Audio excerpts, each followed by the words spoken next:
بسم اللہ الرحمن الرحیم۔ اس امت کا خاص فتنہ دولت ہے۔ انما اموالکم و اولادکم فتنہ۔ قرآن مجید میں اللہ رب العزت ارشاد فرماتے ہیں کہ تمہارے لیے تمہارا مال اور تمہاری اولاد یہ فتنہ ہے، آزمائش ہے۔ المال والبنون زینۃ الحیات الدنیا والباقیات الصالحات خیر عند ربک۔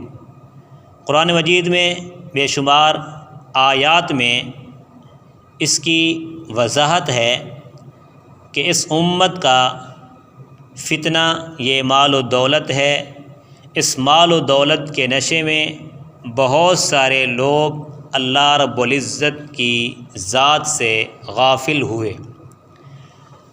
اور احادیث رسول اللہ صلی اللہ علیہ وسلم میں بھی اس امت کا خاص فتنہ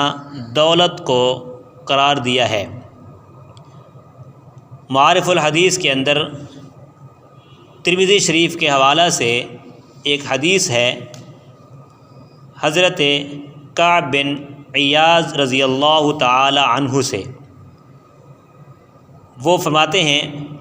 سمعت رسول اللہ صلی اللہ علیہ وسلم یقول ان لکل امت فتنہ وفتنۃ امتی المال۔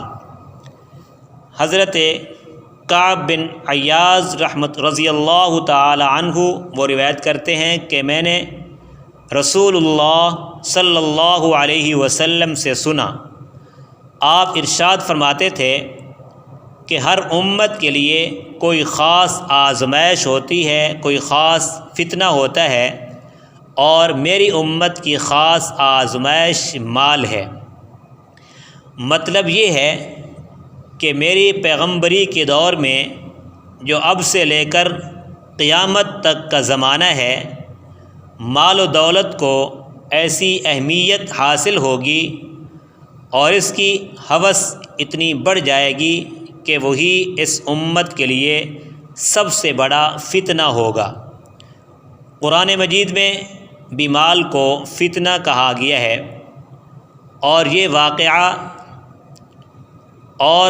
واقعہ یہ ہے کہ عہد نبوی سے لے کر رسول اللہ صلی اللہ علیہ وسلم کے زمانہ سے لے کر ہمارے اس زمانہ تک کی تاریخ پر جو شخص بھی نظر ڈالے گا اسے صاف محسوس ہوگا کہ مال کے مسئلہ کی اہمیت اور دولت کی ہوس برابر بڑھتی رہی ہے اور بڑھتی ہی جا رہی ہے۔ زندگی کے کسی موڑ پر بھی انسان کی یہ ہوس اور دنیا کی لالچ گھٹتی نہیں ہے بلکہ اور زیادہ بڑھ رہی ہوتی ہے۔ ایک شخص میرے سامنے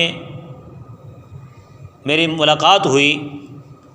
تو ایک دوسرا آدمی اپنے بھائی کو مبارکباد دے رہا ہے اس بات پر کہ بھائی جس کی عمر اب تقریباً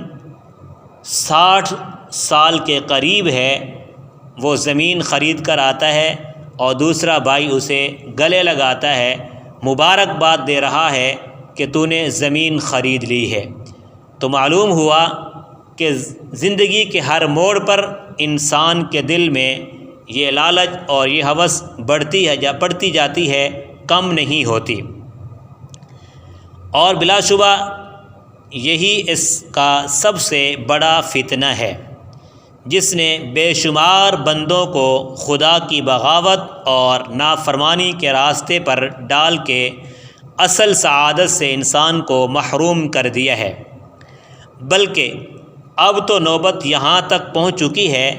کہ خدا بیزاری اور خدا دشمنی کے علم بردار بھی دولت و معاش ہی کے مسئلہ کی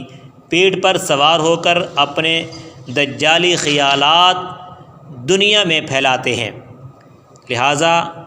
اس فتنہ سے اپنے آپ کو بچانا ہے اور دل میں آخرت کی طلب زیادہ ہونی چاہیے۔ قرآن مقدس کے اندر اللہ رب العزت ارشاد فرماتے ہیں من کان یرید حرث الآخرۃ نزد لہ فی حرثہ ومن کان یرید حرث الدنیا نؤتہ منہا وما لہ فی الآخرۃ من نصیب، کہ جو شخص آخرت کی کھیتی کا طالب ہوتا ہے، آخرت کو چاہتا ہے، اللہ رب العزت آخرت کی کھیتی کی حرص اس کے دل میں اور زیادہ بڑھا دیتے ہیں، اور جو شخص دنیا کی کھیتی چاہتا ہے، دنیا کا طالب ہوتا ہے، اللہ اس کو دنیا عطا کرتے ہیں اور آخرت میں اس کے لیے کوئی بھی حصہ نہیں ہے۔